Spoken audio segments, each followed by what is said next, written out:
welcome to Team Carpe Diem. I'm Twala from Mbombela, Mpumalanga, and this is our Team Carpe Diem. I'm one of the head drivers and secretary for Carpe Diem. So I'm gonna take you in. This is Mr. Guy, our manager. I'm good. And the person that built the car.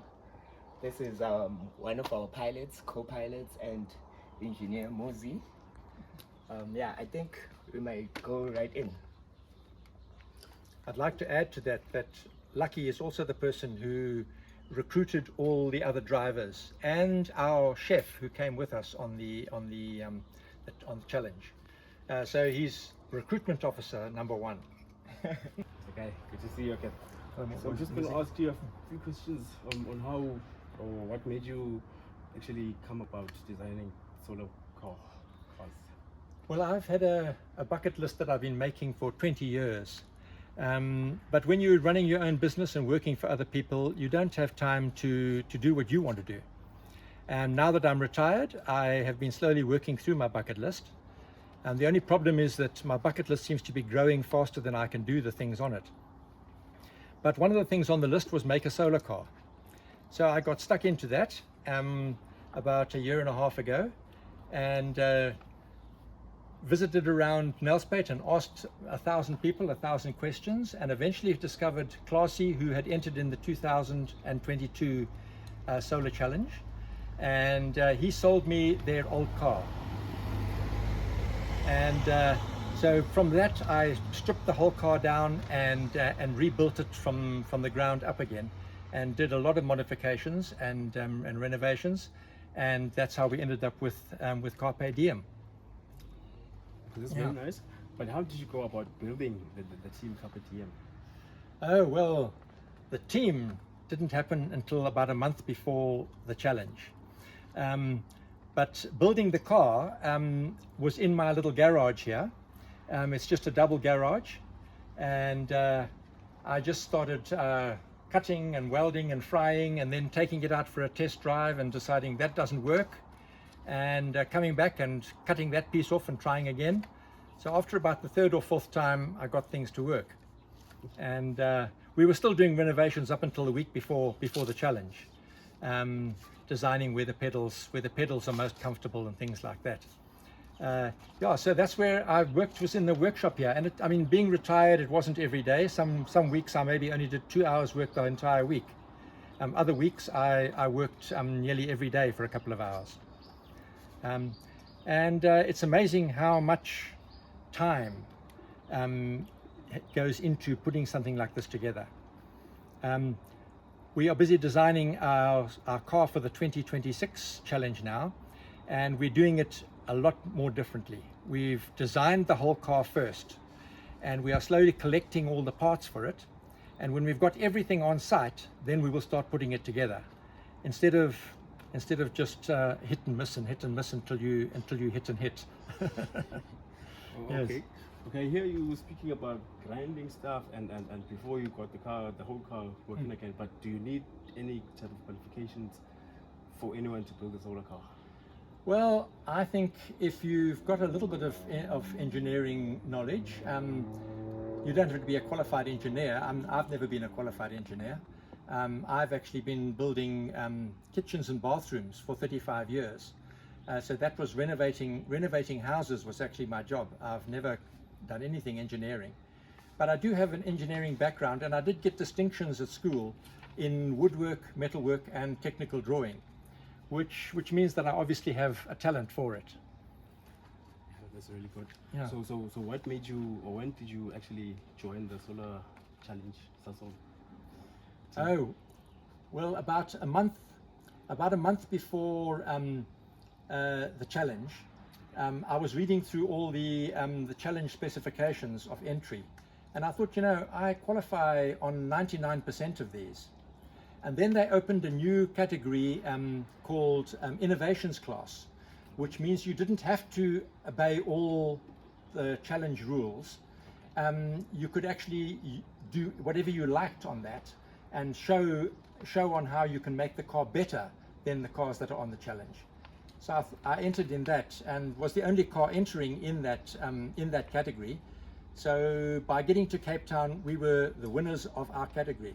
Yeah, that's really nice.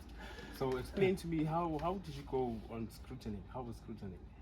Scrutineering was, we did a lot of practice beforehand. All our drivers, Lucky and all the drivers, we practiced at the stadium, in the stadium car park. We practiced going through the cones, the figure of 8, the braking in less than 30 meters. So the drivers really got to know the motor car well beforehand. And so when we went into scrutineering, there was only one thing that we had to change on the car itself. I had removed an isolator switch from the battery because I'd installed kill switches, which I thought were good enough. But when we got to scrutineering, apparently international law is that you must be able to cut the positive and the negative coming from the battery. So we had to reinstall that switch that I had taken out before and put it back in again. But that's all, and all the drivers got straight through all the driving tests. So we actually we didn't have much problem at all. Yeah, we aced it. I'm glad to hear that, guys. Yeah. Okay, so how was camping at Red Star? Was it good? Or was it? I was lucky that. Okay, camping. Okay, camping was actually like it was a first time experience for me. But then when we got there, we had professional seasoned people like Mr. Guy, Mr. AJ, told us everything all at once, like how to put up a tent, how to pitch it, how to put pegs. But especially it was like the food there. Since I organized the chef, we like after maybe 3 days, we realized we needed another chef. Luckily, I had a friend of mine, also named Chef, called him, came through. But then waking up, like it was another problem. Waking up at 5 a.m. in another province, like you didn't even climatize. So it was a challenge. Like as they say, it's an extreme challenge here in South Africa, but it was a good one. We camped, meeting new people. Like Qatar, they were all like they were our neighbors, and they were not prepared. Like if we didn't have people that went, it also have a problem, because they camped. I think like they camped at 12 at sometimes, had to go look for food, so we would have had that same problem. But other than that, it was a breeze. It was something like worth doing. Like yeah, We had some really good wind at Red Star. Yes. 2 of the nights there we had must have been nearly 60 knot winds, and so any tent that wasn't seriously tented pegged down was going to take off. No way. The poor old Qatar blokes actually had to tie all their tents together like a big spider's web, and tie themselves to the fence of the property to stop themselves blowing away. Okay, I see when you guys were number 6 on the starting grid. So how did you guys manage that, being number 6? Well, our car handles extremely well. Driving around the racetrack at Red Star is not the same as driving on an open road. It's sharp corners. They've even got a corner there called Suicide Bend. So our car, because it's got 4 wheels and they spread out nice and broad, handles on the racetrack much better than some of the three-wheeled cars. And our drivers had practiced, as I said, and so our car was going virtually flat out the whole way around that track. And our other car from Nelspruit, Solar Flare, we came in front of them because their driver hadn't released his handbrake completely, so he was actually racing around the track with his handbrake on. So we ended up being in front of them at the starting track. Okay. Yeah. So did you guys have any challenges through the challenge? What challenges did you have through the challenge from the first day to the last day? One challenge was we were in Red Star. I didn't want to mention this, but it's one of the challenges we encountered. Maybe they're gonna show it in the series as well. We were in Red Star doing the loops to figure out what time we're gonna start. Then I mistakenly passed the car on the left. That day Mr. Guy was actually furious. That was one of the challenges we had. But after then we worked through the patches. Since we practice, obviously. But then another challenge was the steep hills. We blew a fuse, I think, on the 4th day of the challenge. Yeah, we blew a fuse. Some of those uphills coming from the rivers, you travel for 20-30 kilometers on a slow uphill all the way. And electric motors under strain like that build up heat. So we were very lucky that our fuse system worked, because we blew the fuse before we blew the motor out. And then we had to park on the side of the road for 10 minutes and let the motor cool down a bit and put a new fuse in. So at least that was working. And another challenge was when we were in Red Star, when they were checking us to change the switch. We forgot to turn on the switches for the solar car, like the solar panel again. So we didn't charge for 2 days straight. And we thought it was charging because the way the battery was losing power. So it was one of those challenges we could have avoided if maybe we saw that challenge. But yeah, other than that, we fixed it, went back on track. Yeah. We should have had a checklist every morning. Every morning. Check this, check that, check. We only did that on about the 4th day. Yeah, we wrote out our initially took checklist. it, yeah. Because if you don't switch one thing on, like not switching the solar panels on, you're running purely on battery. So there's no way for the charging. Yeah. Okay, so what modifications or breakdowns or any type of problems did you have on the car? Our car actually handled extremely well. We didn't have any serious breakdowns. We had nothing that fell off, nothing that came loose. No, everything was really went extremely well. We can't complain at all. I mean, when we saw some evenings, other cars were renovating their cars virtually. The one car had to dismantle their entire suspension system to put on new springs on the 2nd day. And we didn't have any problem like that. Everything went absolutely perfectly. No, that's good. So what did you guys learn through the challenge? What did you learn aside from the technical stuff? But we didn't know that that actually the challenge actually works on kilometers covered, and we didn't realize that until about the 3rd day, and then we realized you must forget about everything else. Forget about speed and forget about the mountains and forget about, you just got to cover as much distance as you can every single day. And that's where you climb the leaderboard. So we managed to stay on the leaderboard in the same position as we were on the starting rack. The only people who overtook us were Solar Flare, who had their handbrake undone this time. And they phoned us one day and told us, you're on the wrong road. And we said, no, we're not. And they said, no, you're on the wrong road. So we pulled off the road to check whether we were or not. And who should come sailing past us but Solar Flare? So don't listen to anybody else when you're racing. The major challenges was like the rule books, knowing like the rules, because we didn't actually get the proper time to read. Like Park Farmay, like for instance, was our hugest, like for 3 days. Did you guys not have navigation or maps or something like that? We did, but they used their own sets of navigations there. Like Park Farmay, for instance, there's a certain location you have to park the car every time we reach a certain school. So, and it's very, very strict because there's children, there's other cars.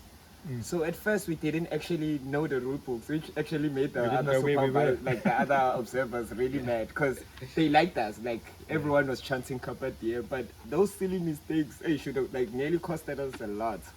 Like through the challenge. We got seriously reprimanded the one day by the team organizer. But the first day, when we stopped for that first day, and Solar Flare overtook us as well, when you stop, you've got to put out 6 orange cones along the edge of the road. Your car must be more than a meter off the road, and you must have 20 meters either side of the cones. You must have somebody standing with a yellow flag.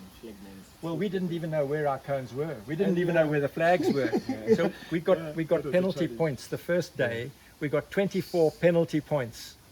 But we learned from that first day. We had our cones and our flags, and everybody knew what they had to do, and we didn't get another penalty point for the rest of the challenge. Did you guys manage to cover the 20 points? Yeah, we did. We actually didn't get any penalties afterwards. So we were just on points, like basically. Their penalties work on when you come to Park Farmay in the middle of the day the next day. Instead of just stopping there for half an hour, you have to stop for half an hour plus your penalty points. So we had to stop for nearly an hour there, while other cars had already left and were busy driving again. We were busy waiting for our. 1 point is 1 minute. 1 point is 1 minute. Yeah. And if you don't reach the end position, the finish line at each and every day, you're gonna lose more points at 5 o'clock. If you 1 minute past 5, you lose 6 penalty points for 1 minute. If you're 2 minutes, you use 12 films. Yo. So if you're 5 minutes late, Yeah. you're going to be parked for an hour at Park Vermeer the next day. And you still have to drive to another province. So yeah, it was a bit of a challenge. If we used to calculate how far we had to get to the finish line for that day. And if we're driving along and we realize that we are not going to be able to get there with the solar car, we then stop on the side of the road, we load it in the trailer, and we go 120 kilometers an hour to get to the finish line by 5 o'clock. Okay. Yes. So what actually stood out for you guys about this challenge? I think all the people we met. Yeah. I think all camping on a rugby field every night. Everyone. 12 or 13 teams all camping on a rugby field, and they're all got the same problems and the same challenges. That was really good, and to be able to give us time to actually go around and to meet the other teams as well, and to chat with them and say, what have you done with your car there? I see you've done that on your suspension. Get a couple of ideas here and there. And we even had some of the teams come and help us with some of our electrics the one evening. One of our motors was jerking a little bit, and he came over and he played with the electrics for 5 minutes and everything was fine again, and we didn't know how to fix it. And he was even laughing, saying, well, how is this even possible? Is the car wasn't working like supposed that. to move, because one wheel was going forward, the other one was going backwards. So that's why it was eating it was eating more power than it should have been. And actually seeing the technology there, like teams had like the ingenuity in the cars. Like even Italy made springs out of carbon fiber. The other team, I think it was Brunel or Solaris. No, not Solaris. The other team, I think 20. Yeah, they made a whereby they cool, like they have a cooling system whereby it sprays out water or so in their car while it's moving. Yeah, to cool everything down. Like it was very mind blowing. Like meeting other people.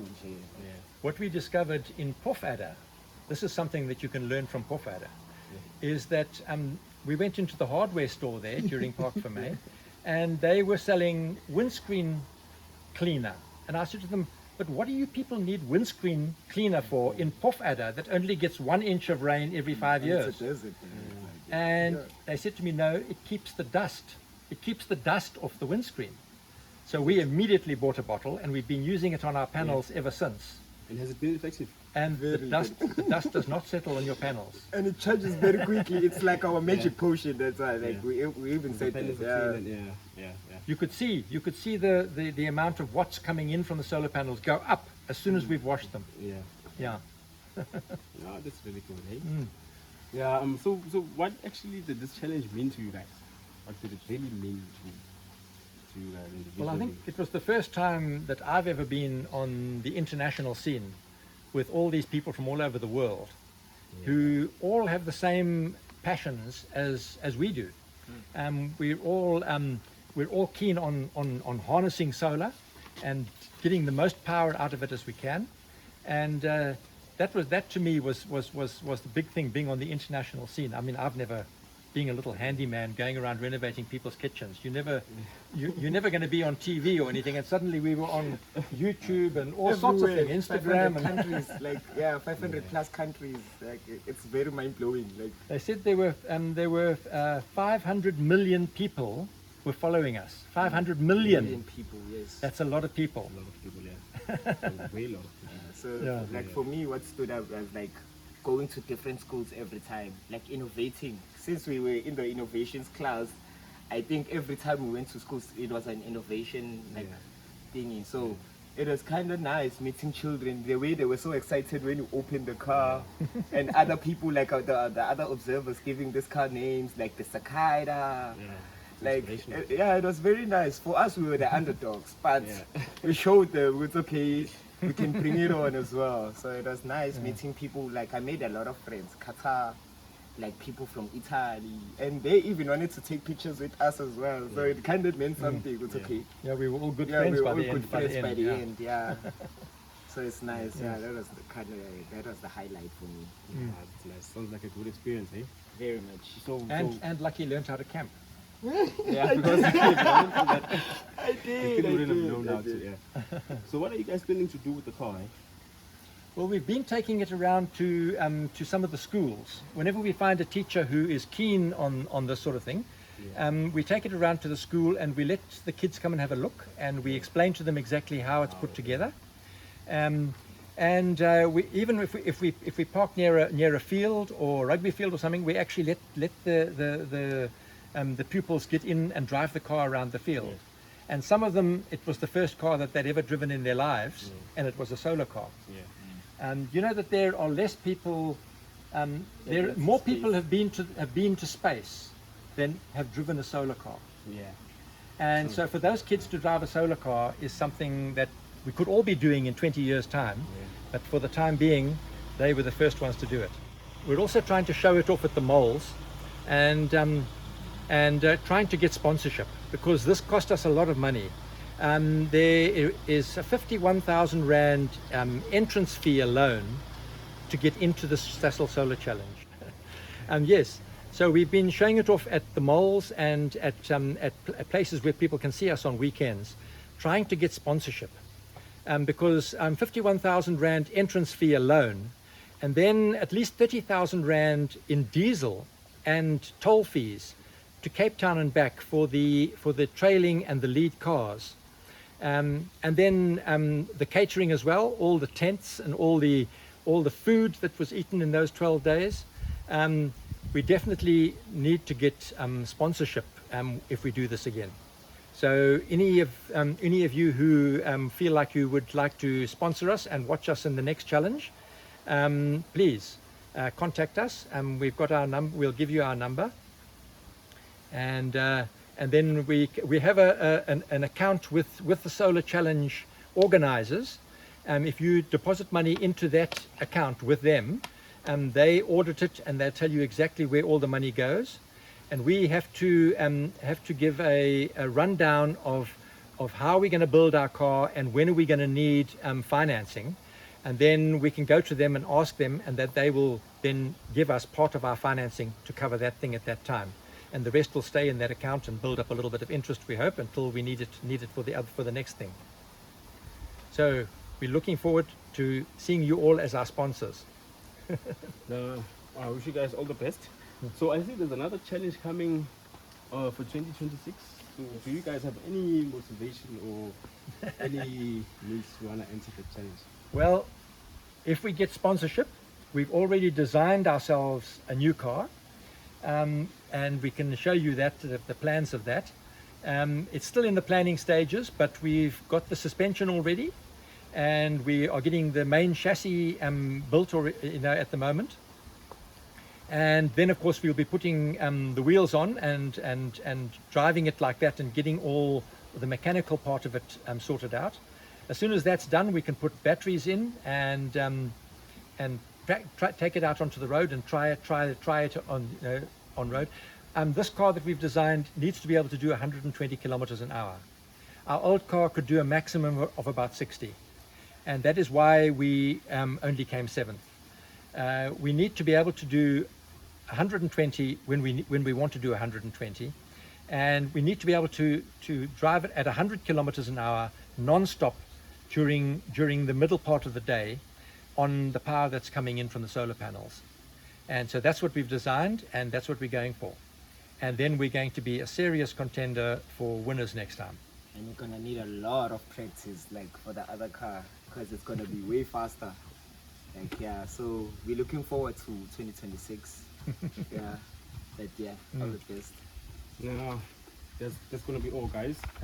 All the best for Great. 2026. Thanks. Thank you.